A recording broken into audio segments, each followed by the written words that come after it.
Hello, all you magnificent bundles of potential. Welcome back to Stoic Outlook, the channel where we turn ancient wisdom into modern-day superpowers, minus the spandex.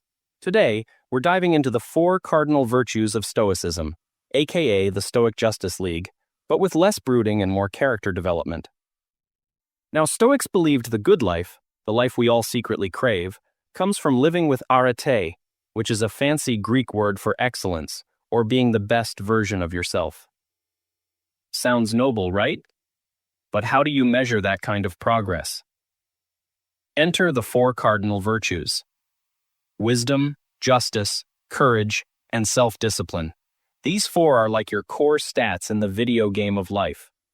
If you're maxing out in these, you're well on your way to becoming a real-life Stoic sage. Basically, think of them as your core Stoic toolkit, like a Swiss Army knife but for your soul.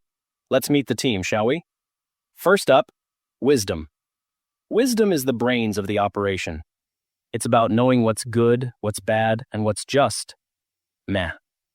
It helps you pause before you act, think before you speak, and maybe not send that passive-aggressive text at 2 a.m. Wisdom is what happens in the sacred space between, oh no they didn't, and maybe I shouldn't flip this table.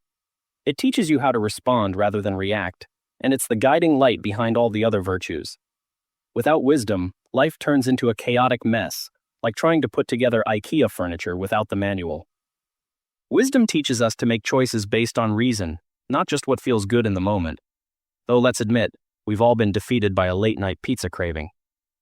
Next, justice. Now don't get confused. This isn't courtroom justice or superhero justice. This is Stoic justice.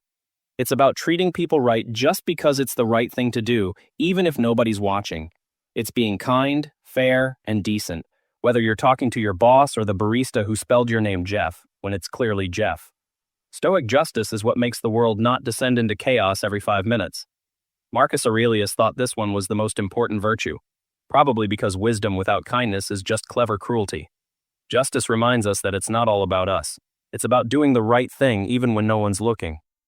You know, like not taking the last donut in the office kitchen unless you're absolutely sure no one else wants it. Then there's courage. Courage isn't about wrestling bears or skydiving in your underwear. It's about facing fears, discomfort, and the occasional existential crisis with grace and confidence. It's standing your ground when it's easier to run and being honest when it's easier to lie.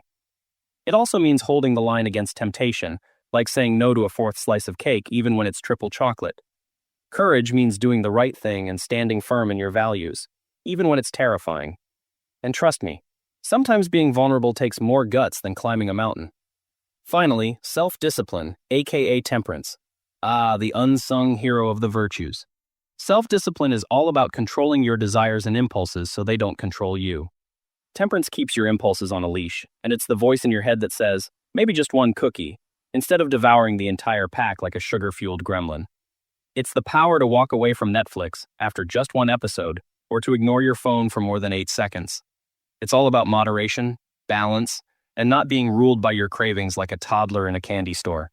The Stoics believed self-discipline brings harmony to life. It helps you resist unhealthy desires, stay focused, and find balance. Self-discipline isn't about being a robot. It's about being in charge of yourself. It teaches you to step back, look at your choices, and ask, is this really necessary? Spoiler alert, most of the time, it's not. Now here's the twist. The Stoics didn't believe you could pick and choose these virtues like toppings on a froyo. It's not all, I'm great at courage but justice? Meh. Nope. It's an all-or-nothing package deal. Think of the virtues like organs. They work best together, and things get real messy if one goes missing. But don't freak out. You don't need to be perfect. Nobody is. Not even the Stoics themselves. They knew this. They weren't walking around claiming to be sages. They were just trying to get a little better each day. Think of it like a grapevine. You don't expect perfect grapes in the first year. But with time, sunlight, effort, and maybe a little pruning, you start producing fruit worth bragging about. The same goes for you. The key is attention, or as the Stoics called it, Prosochê. It's basically like mindfulness's cooler, older cousin.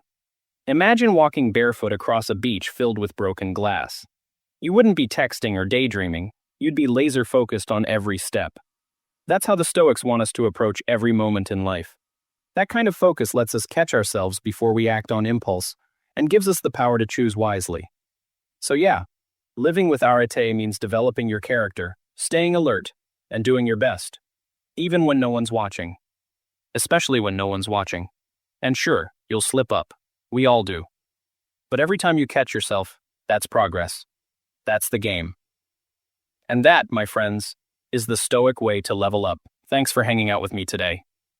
If you're into becoming a wise, just, courageous, and disciplined legend, without the toga and beard, unless you're into that, go ahead and subscribe, give that like button a gentle but firm nudge, and I'll catch you in the next episode. Until then, be good, do good, and if you can't do that, at least don't flip any tables. See you next time, and remember, you've got this.